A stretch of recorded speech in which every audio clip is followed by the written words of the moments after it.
But again, that should be a pretty easy fix.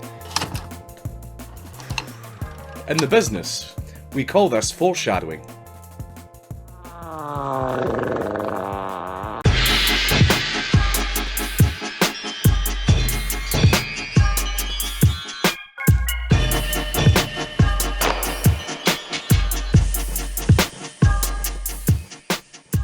It's a new day, and we're going to go visit Mr. Sinclair at the unit to see his new Jag. What do you think, Peanut?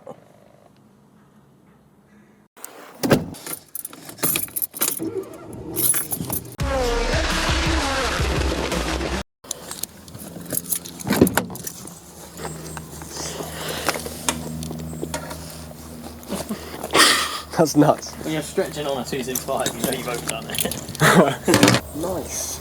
See the Jag. He's got a jet.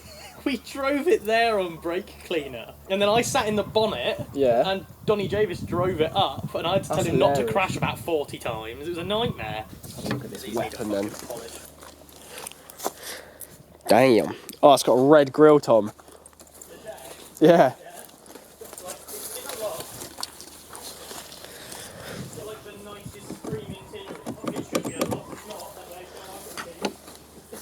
Well, we know the locks work. How nice that bad boy is. Luxury. Actually, the central locking doesn't work. The passenger side is locked. Ah.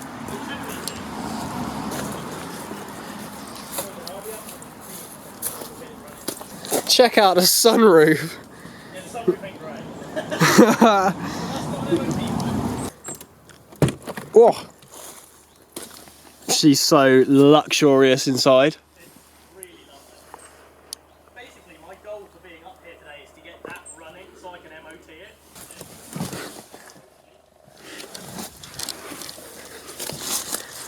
We like barges. Do you own an MX-5, a Miata, a Roadster, an NA, an NB, an NC, an ND? Are you struggling to find inspiration for your build? Well, do it like the Japanese do and browse the best MX-5 publication ever made while you're sitting on the toilet having a shit. Iteration after iteration of magazine designed to showcase the hottest tuning shops in Japan and the coolest parts to make your Roadster go BWAAAH! There's comics, tuning setups, track information, and parts catalogs. You name it, it's in there. So go to Jematsui.com now and pick yourself up the best MX-5 publication In the world. Whatever, if I can sell the Shrims, which are the worst wheels of all time, with the smallest tyres, fucking... I did notice that. The rubber bands are crazy. I've got 4 Look and at 4. that. So, Look at that. There's no tyre on it. You lay it against the gravel, you can't see the there you tyre. go, there's your tyre size. On the top, then you've got to come Christ. over. What? 18. Goodness. The Shrims. Wait, what are they up? So these are Viennas or something? work Euroline ends. There's so many different wheel brands with the exact same style, like Yeah. the Euroline style is everywhere. So that's a Euroline N. They're called a Vienna Cray in Vienna, but Oh yeah. the whole basically these continue all the way around. The holes are shorter and like skinnier. They just look more aggressive. I've seen them on a lot of S chassis. It's a thing at the moment. I've got a pair of 17x10 Vienna Crays for the back of that 5, but they're not here. What's on the back of them at the moment? 17x10 0 Agelstruce, I think. I'm definitely going 17s. Probably all the way around on the 5. I don't know, I'll play with 16s on front. Don't go that wild. That's dumb. I've got the arches for You've it. ordered the adapters, haven't you? Not yet. No. So you'll get like a 17x9 ET38 under a stock arch. Actually, under your arches, you'll probably get 17x9. I got plus 30 arches. Well, there might be plus It 35. depends how much camber you run. 16x9 ET0s with 30mm spacer on the rear. So Yeah. basically, that wheel and tyre setup will fit under a stock arch, which I got wider arches. So if I get 5x1143 conversion, they're like 30mm. Yeah. So, and I don't really want to run that much tyre stretch. I might have to go 8.5 or something. But Yeah, and 17. like a 9 is a 245. Yeah, Something but like I want, tyre. obviously you just can't get like wide 16 tyres. No, They nothing. just don't exist. And they are really expensive if you Yeah, can. yeah.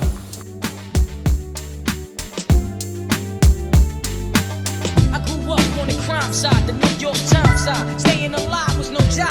At second hand, moms bounced on old men. So then we moved to Shallon Land. A young youth, you're rocking the go-to. No groups when we wake, holler in the G.O. Drug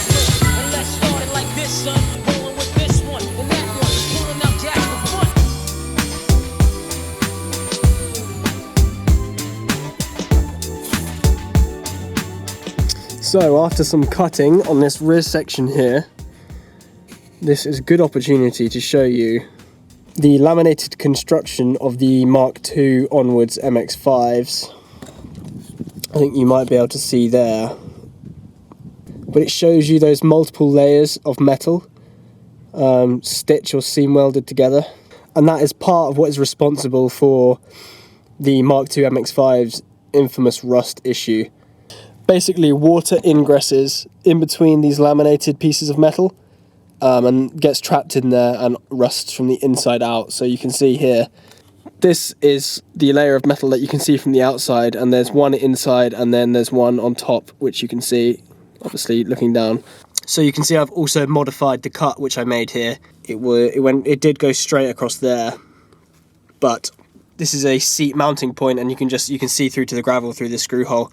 But I think water must have ingressed through into the cabin somehow and rested right under this bolt hole, because underneath there was just a little spot where I could see through the metal. So if you look under here, you can actually see where that cut goes. So it's just spot welded there to the floor, and that's very common for the MX5. Right, I need more cardboard.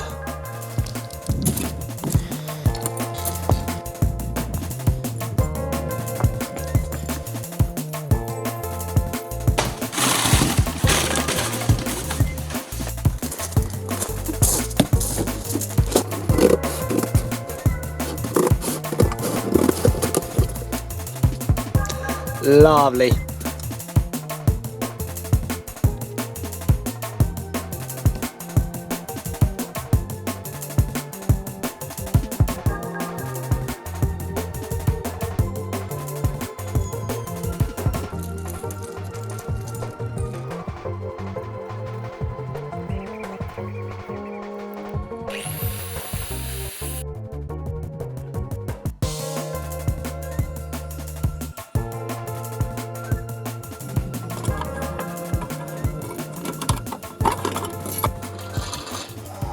Okay, so tolerance-wise, we're pretty close off of the initial cut.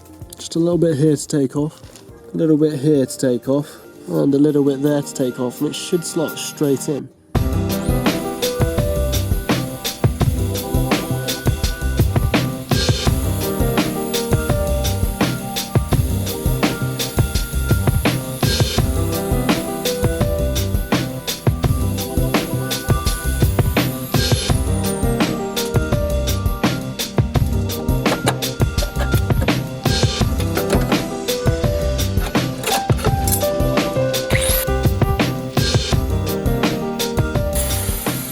Right, so as you can see, we've just got this plate cut for this rear section. A bit of a funny looking plate, it's got a bit of a weird shape to it, but as you can see, due to the nature of this lovely laminated design, we've got 3 different layers of metal there. We've got the top layer inside the cabin, absolutely fine. We've got the bottom layer starting to go, and then we've got the middle layer, which is completely rusted. So although I've just cut this plate and it fits well enough, I now have to make an extra cut down here. You can see you can see that shadow there, that goes into a cavity. I think this originally would have been stitch welded, but we'll have to see, because we might have to be cutting around there as well. But what I'll do is I'll take this plate back out. It's just held in by magnets at the moment, and we'll get the cutting disc and we'll just investigate this area, because I think this area is just an air cavity, so we'll be able to get a good look. And yesterday, after the camera had run out of battery, I did some more discovery, and this is what we've got. So I was just following the rust yesterday. I just finished doing the other side, the other back of the seal, so I knew this side had gone, but it's well hidden obviously, because this has got, I think this has had a previous repair patch here. This has got years of crud and probably countless layers of overseal where they've tried to just hide what's been going on and not deal with the actual problem. You can see there's a pile of rust, pile of crud. That's what came out yesterday as I was stabbing away with a screwdriver, just getting right into the seams and levering it off. And you can kind of see in there. And that is pretty much the state of 90% of the MX-5s in the UK. This is just what it is, living in the UK with an MX-5. They just don't fare too well with our weather. So anyone that says they've got a rust-free MX-5, it's 90% chance they don't. Fun fact. So we've got to replace all of this. And if I take you around to the other side, I've got a few clips of doing that. But I haven't been recording this side as much just because I started this side before I really picked up the camera. So the welds aren't the best, but they are welded and they've been seam sealed and they've been metal etch primed and painted with under seal. And this will get a coat of gloss as well, so it'll look very nice in here. But I actually ended up having to do the full battery tray, all of this wheel arch. This is going to be covered with my own custom wide body kit, which I'm going to be making. I've already got half of it. I've got the concept done already, as you've seen in some of the photos. But this is going to be a full over panel piece, so the aesthetics of this doesn't really matter.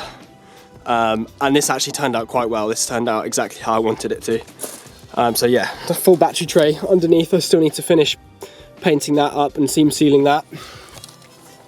But as I've just had the experience of doing this side on this sill, so that was not quite as drastic as the passenger side, but that was all the way up here, and a large patch here. You can see, I'm not the best. I mean, I'm not a professional welder. This is the first time I've really picked up the welder myself and given it a good go. But it's structural and it is sealed, so it's better. It's definitely better than it was anyway. You can actually see there, when I had these seals welded, I did do the correct after procedure of dinitrolling the inside of these cavities. And this actually has dinitrol treatment all the way down the inside of this cavity. But the way that these seals work is that there's this panel here which separates the outer seal and the inner seal, which just means no matter how hard you try, unless you take the plug out here, unless you take the plugs out and do it from, and I couldn't take the plug out at the time because of how rusted this was. If I took the plug out, the whole thing would have come out with it. So unless you take the plug out and do it from behind, you'll never get cavity seal or the proper correct rust treatment at the back of your MX-5 seal. So that's quite an important thing to note. Obviously you've got easy access to all of the seal down here, which is where I dinitrolled it initially. And I mean, you won't be able to see, but everything there's dinitrolled. Same with the front chassis rails when I had that done. Everything inside the front chassis rails have been dinitrolled. So as always with rust, you start cutting it out and it just keeps going. So I mean, it's great practice if you want to become a good welder, I suppose. But yeah, this is just more and more, which is fine because it's all getting done. Hey guys, thank you very much for watching. If you've made it this far, you are an absolute legend, so thank you very much. If you enjoyed this video, please drop a like down below. It really helps with the algorithm, and if you want to see more of this content, hit the subscribe button. We all know what it does, and hit that bell icon too. Thank you very much for watching. See you in the next one.